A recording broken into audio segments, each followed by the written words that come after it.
News Bharat, मैं हूं आपके साथ आकांक्षा यादव। वक्त हो चुका है न्यूज बुलेटिन का, तो चलिए निगाह डालते हैं इस वक्त की खास खबरों पर। बदायूं झानी कोतवाली क्षेत्र के बरेली मथुरा हाईवे पर निकटतम रेलवे ट्रैक के पास रोडवेज बस ट्रक की आमने सामने भिड़ंत हो गई। बदायूं से सी न्यूज संवाददाता अंकित तोमर की रिपोर्ट। बेटमा नगर में श्री राम जन्मभूमि तीर्थ क्षेत्र निधि संग्रह अभियान के तहत गीता जयंती के अवसर पर भगवा वाहन रैली निकाली गई। रैली में बड़ी संख्या में हिंदू संगठन के कार्यकर्ताओं ने भाग लिया।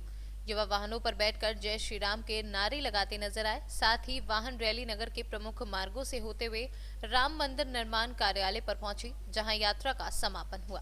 पूरे जोश और हर्षोल्लास के साथ कार्यकर्ताओं ने मंदिर प्रांगण में सहयोग के लिए नगरवासियों से आह्वान किया। बेटमा के सरकारी राम मंदिर, जो अति प्राचीन हनुमान मंदिर है, वहां पर हनुमान चालीसा का पाठ किया और पूरे नगर में एक शुभ संदेश के साथ प्रत्येक परिवार के सहयोग के लिए, प्रत्येक परिवार के हित में हिंदुओं को एकत्रित कर हिंदुओं के आराध्य देवता भगवान राम के मंदिर निर्माण के लिए बहुत ही अच्छा प्रयास नगर में आज किया गया। वाहन रैली के माध्यम से सभी को सूचित किया गया कि भगवान श्री राम का मंदिर कई वर्षों बाद बनने जा रहा है और सभी के सहयोग से पूरे नगर में बड़ा हर्षो उल्लास का माहौल था। सभी राम भक्तों ने बढ़ चढ़ के हिस्सा लिया। हिंदू जागरण मंच, विश्व हिंदू परिषद और जितने भी हिंदुओं को संग्रहित करने की संस्थाएं थी, सब ने बढ़ चढ़ के हिस्सा लिया। मर्यादित ढंग से हम मंदिर का निर्माण करेंगे, भगवान राम का मंदिर वहीं बनाएंगे जहां उनका जन्म हुआ है। यही हमारा संकल्प है और यही आज के आयोजन का माध्यम है। जय श्री राम। कि इस कार्यक्रम के तहत शंखनाद हो चुका है और गांव-गांव, शहर-शहर, मंडल-मंडल, वार्ड-वार्ड हमें राममय बनाना है। और उसी कड़ी में आज वाहन रैली का आह्वान प्रांत ने किया था और बेटमा नगर ने, सर्व हिंदू समाज ने इस वाहन रैली में भाग लिया। वह पूरे नगर को भगवामय करके और एक बहुत अच्छा मैसेज लोगों के बीच पहुंचाया है। और इस वाहन रैली में लोगों को सूचित भी किया गया कि 14 जनवरी से हम राम जन्म स्थल हेतु निधि लेने आएंगे, आपका सहयोग लेने आएंगे और इसी उद्देश्य को लेकर रामलला के मंदिर निर्माण हेतु यह वाहन रैली निकाली गई थी। इंदौर से सी न्यूज संवाददाता सुरेश बैरागी के साथ रेखा बैरागी की रिपोर्ट। जौनपुर जिले के जलालपुर क्षेत्र के परावगंज छातारी गांव में स्थित ओमेगा पब्लिक स्कूल के प्रांगण में बड़े ही धूमधाम से क्रिसमस का उत्सव मनाया गया। इस अवसर पर विद्यालय के छात्रों ने सांता का रूप धारण कर विद्यालय के बच्चों के बीच उपहार एवं टॉफी का वितरण किया। विद्यालय के चेयरमैन पंकज भूषण मिश्रा ने छात्र छात्राओं को संबोधित करते हुए कहा कि प्रभु यीशु ने अपने जीवन में स्वयं कष्ट उठाकर त्याग, तपस्या एवं बलिदान द्वारा सारी मानवता को खुशहाली व अमन चैन का संदेश दिया और इस संदेश को धरती के कोने कोने तक पहुंचाने का हम सभी की जिम्मेवारी है। जौनपुर से सी न्यूज संवाददाता गुलजार अली की रिपोर्ट। भारत सरकार की महत्वाकांक्षी योजना प्रधानमंत्री घरौनी स्वामित्व योजना की शुरुआत कौशाम्बी सिराथू तहसील में की गई। सिराथू तहसील के लच्छीपुर गांव के 54 लोगों को स्वामित्व प्रमाण पत्र दिया गया। भारत सरकार की स्वामित्व योजना के अंतर्गत आबादी की भूमि को ड्रोन कैमरे से चिन्हित कर लोगों को उनकी जमीन के कागज घर के स्वामी के नाम दिए गए। बता दें कि आबादी की जमीनों पर अधिकांश लोगों के पास घर के कोई कागजात नहीं रहते थे, जिसको लेकर कई प्रकार की समस्याएं आती थी। सरकार की मंशा पर घर के स्वामित्व पत्र, जो घरौनी के नाम से जाने जाते हैं, यह हर प्रकार की सरकारी योजनाओं पर मिल सकेगा। महत्वाकांक्षी योजना इसलिए है, ये स्वामित्व प्रमाण पत्र और घरौनी के माध्यम से अभी तक खतौनी हमारे जमीन की तो होती थी, उससे स्वामित्व सिद्ध होता था, लेकिन घर जो ग्राम सभा की आबादी में घर बने हुए थे उसमें तमाम तरीके के विवाद होते रहते थे।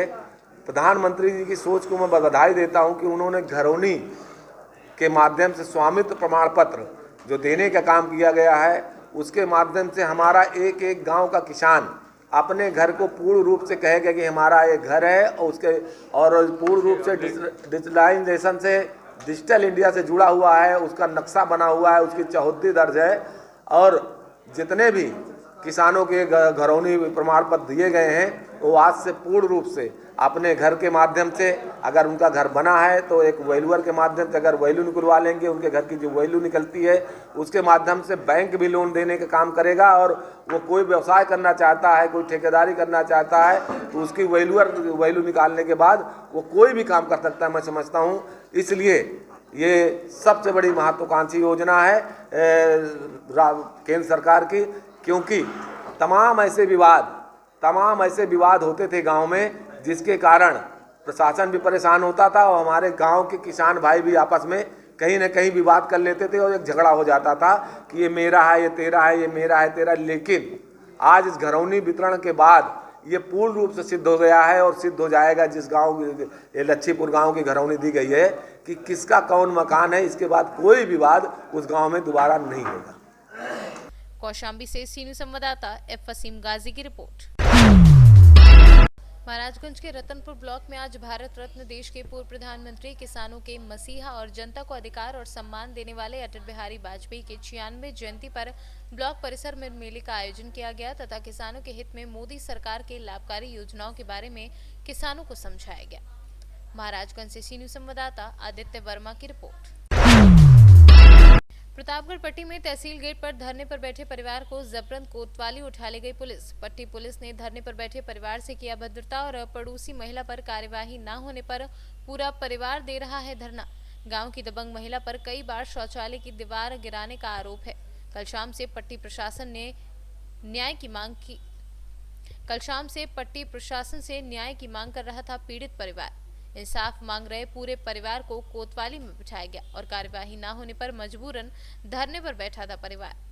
प्रतापगढ़ से सीनियर संवाददाता रोहित जायसवाल की रिपोर्ट। जनपद सहारनपुर में आज नवीन मंडी स्थल में आयोजित किया गया कृषि मेला गोष्ठी एवं प्रदर्शनी का आयोजन व पूर्व प्रधानमंत्री अटल बिहारी वाजपेयी को श्रद्धांजलि अर्पित की गई, जिसमें शामिल रहे यूपी कृषि मंत्री सूर्य प्रताप शाही व जिलाध्यक्ष अखिलेश सिंह व वरिष्ठ पुलिस अधीक्षक डॉक्टर चंद्रप्पा, महानगर अध्यक्ष राकेश जैन, बीजेपी पूर्व विधायक राजीव गुम्बर इत्यादि शामिल रहे। आज कृषि मेले के आयोजन पर यूपी के कृषि मंत्री सूर्य प्रताप शाह द्वारा किसानों को खुश करने के लिए उपहार में 5 ट्रैक्टर देकर कुछ किसानों का मन मोहने में लगे रहे। भाजपा सरकार इस मौके पर कृषि मंत्री सूर्य प्रताप शाही ने कहा कि पूरी तरह से अफवाहों को पैदा करके आंदोलन हो रहा है। वहीं आज मेले के विशाल पंडाल में खाली कुर्सियों को देखकर लगता है किसानों को ज्यादा खुशी नहीं हुई है। दिनों में किसानों को सुधार की दृष्टि से आए हुए हैं। पिछले दिनों यदि अच्छा रहा होता तो ये देश की दुर्दशा न होती, किसान आर्थिक रूप से इतने कमजोर न होते, आत्महत्या करने के लिए मजबूर न होते। यदि वो नीतियां सही नहीं थी तभी तो अनेक कमीशन बनाए गए और उन्होंने अपने सुझाव दिए। उन सुझावों में इन नीतियों के बारे में जो आज नीतियां आई हैं कृषि सुधार बिल के माध्यम से, इसके बारे में उनके रिकमेंडेशन थे अब लागू कर दिए गए हैं। आपकी सरकार ने कमेटियां बनाई, भूपेंद्र सिंह हुड्डा की कमेटी किसने बनाई? शरद पवार की किस सरकार की कृषि मंत्री? स्वामीनाथन कमेटी की रिपोर्ट किस सरकार के जमाने में आई? क्यों नहीं आपने उनको लागू किया? ये सारी परिस्थितियों को प्रधानमंत्री जी ने देश के किसान भाई। सर, आपको लगता है इस पूरे मुद्दे पर राजनीति हो रही है? कल मार्च भी निकाला राहुल गांधी, प्रियंका गांधी, खुद मुख्यमंत्री योगी भी कहती रहे कि किसानों के कंधों पर बंदूकें चल रही है। आपको वो 29 दिन बाद क्या नजर आता है? क्योंकि आप भी कृषि मंत्री है, आपके ऊपर भी एक बड़ी जिम्मेदारी है किसानों की। वह जो आंदोलन हो रहा है वो निराधार हो रहा है और सिर्फ भ्रम और भ्रांतियों और झूठे तथ्यों के आधार पर अफवाहों को पैदा करके आंदोलन किया जा रहा है। उस आंदोलन के पीछे कोई दम नहीं है। हाँ, जो किसान भाई गुमराह होकर के आए हैं, प्रधानमंत्री ने उनसे अपील की है और सरकार ने बार बार इस बात को दोहराया है, प्रधानमंत्री ने दोहराया है, हमारे अन्य मंत्रियों ने भी दोहराया है भारत सरकार के कि हम उनके किसी भी ठोस सुझाव को सुनने के लिए और यदि उनके भीतर तर्क और दम होगा तो उतना हम परिवर्तन करने के लिए तैयार हैं। उनको जाना चाहिए और यही उसका समाधान है। जिद किसी लोकतंत्र के भीतर जिद का कोई स्थान नहीं होता। लोकतंत्र के भीतर संवाद ही तरीका है, उस तरीके को लोगों को ध्यान रखना चाहिए। Thank you sir. सहारनपुर से सीनियर संवाददाता नसीम अहमद की रिपोर्ट। फिलहाल के लिए न्यूज बुलेटिन में बस इतना ही। देश और दुनिया की तमाम बड़ी खबरों के लिए जुड़े रहे सी न्यूज भारत के साथ। हर खबर आपके साथ, आपके हाथ।